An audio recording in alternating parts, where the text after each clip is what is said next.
Hey everybody, and welcome to another episode of Spines and Spirits. Let me start off by saying we're not going to have a full-length episode this Tuesday.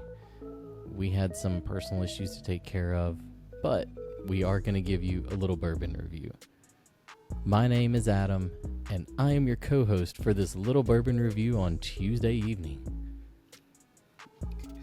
And I'm Gerald, still spelled with a G, even though sometimes it's with a J, and it's not depending on that day. Gerald, tonight, we're focusing on that spirits part. What are we drinking on? I want to say it's the Angel's Envy. It's a special bottle. That's a bottle right there. I want to say it's a private selection, I want to say. It's the private selection for the Angel's Envy. It's single barrel. Do you remember the proof on it? I'm going to say it's 110. Ooh, it's 110. It is up there. Just the way we like our bourbon. Yeah.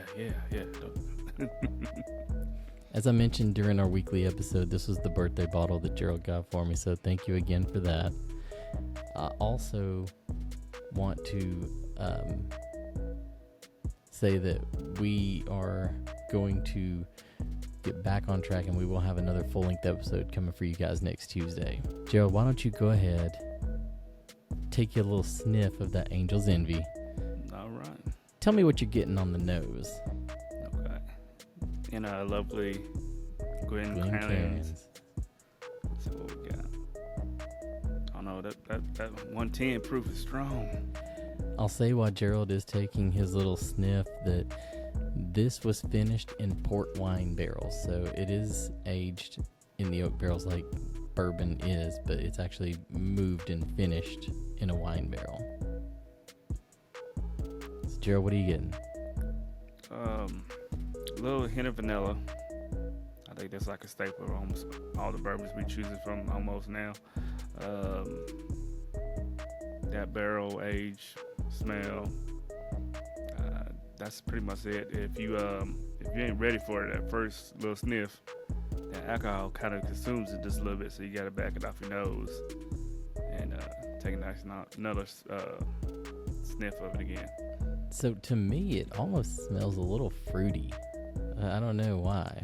I don't know if it's because in my head I'm thinking like a wine barrel, but I do get kind of a hint of some kind of a fruit, and I'm not sure what it is. This ain't no grapes, man. This ain't no grapes. You ain't smelling grapes.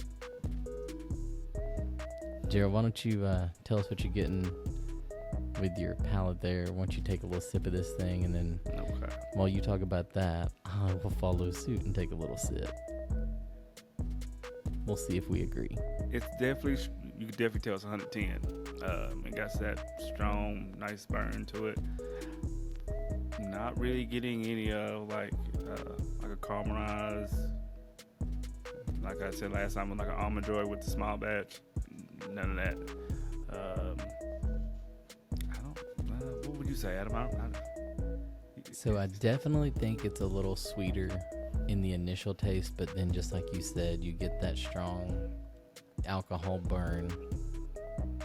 It finishes a little funny though, so I'm not sure what that is. That's what's throwing me off on my last judgment on it. I'm trying to figure out what is the last hint of the note on this. And this is not what you would consider a budget bottle. You know, it's not what you're going to find in that $30 to $50 range. No. And to me, and I know I'm jumping ahead because I know we normally do our like, would you buy it at the end of the episode or pretty close to it, but I don't think this is worth the money. I really don't, you know, and I hate that, but it's not bad. But I don't think it's worth the price that you probably paid for it. If we had to compare it to another strong bourbon we had, whiskey, we had the Chattanooga whiskey. What was that bottle? The Chattanooga Cask Strength, which is 111 proof, and it's probably half the price of this bottle. Yeah. And normally, I saw our last review on it. I kind of enjoy it more than this Angel Envy, unfortunately.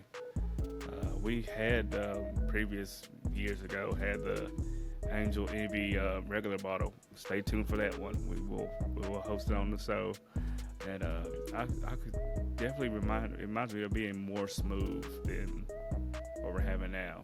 Granted that the proof is probably cut in half almost. I don't know if it would be cut in half. I'm trying to think in my head, and I can't remember, but I was thinking the original one's around 90 proof. So 90 proof? Mm-hmm. So But not it's, cut in half. yeah, but it will be noticeably weaker. But yeah, I was thinking that it had a better finish than what we're getting on this. So I'm gonna take one more sip just to make sure that I am being fair to this bourbon before I give it my final review, I guess. I do kind of get that fruit taste. I'm not gonna lie, like right there on the end, and I think that's what that odd taste is. It's it's almost like a tangy sweet, maybe.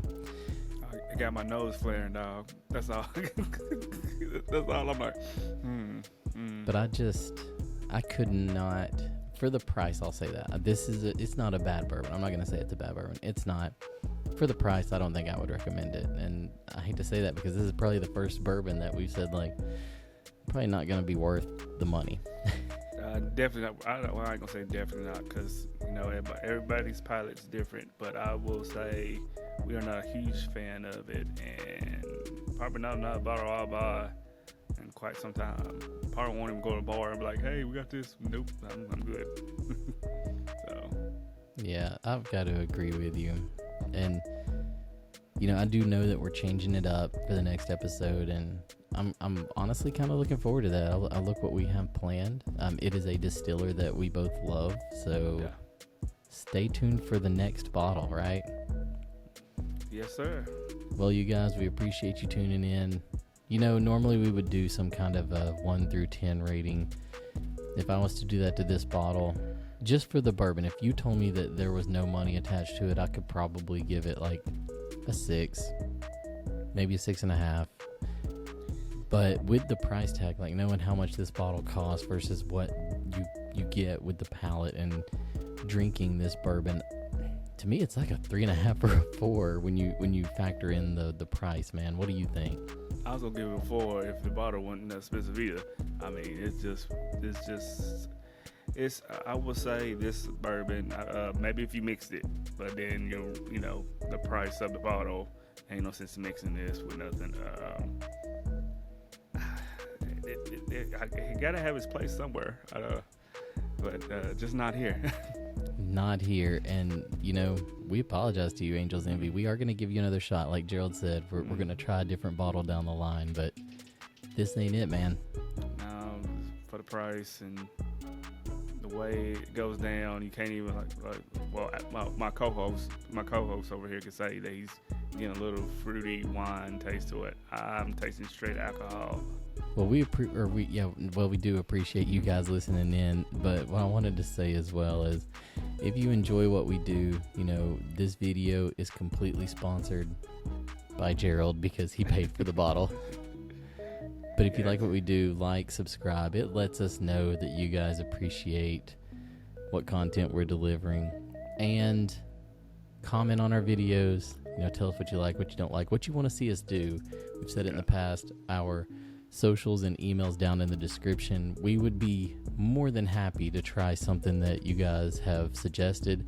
And I'll even go as far as saying that somebody has told us where the Chattanooga whiskey, I had the title listed as like the best Tennessee whiskey we've had, and they told me, have you tried Uncle Nearest? So we've got to put that on our radar for a Chattanooga whiskey, or a Tennessee whiskey. Tennessee whiskey, yep. Yes, sir. So yeah, if you got a bourbon out there you might want to try, hit it in the comments, and we'll do our best to get the bottle. But as long as it ain't like this bottle right here, what we paid for, boy. So my name is Adam. Like I said, we appreciate you guys listening in. And I'm Gerald with a G. Or what's up with a J? This bourbon got me burning, baby. I think you said a G, but at the same time, I think it's spelled with a J today. So I'm a little confused as well. Hey. It's probably best if we go ahead and wrap this one up. Yeah, let's wrap it. So like and subscribe. Our socials are down in the description as well as our email. Like we said, hit us up. We're looking forward to it, guys. Yes, sir. We'll catch y'all on the next one.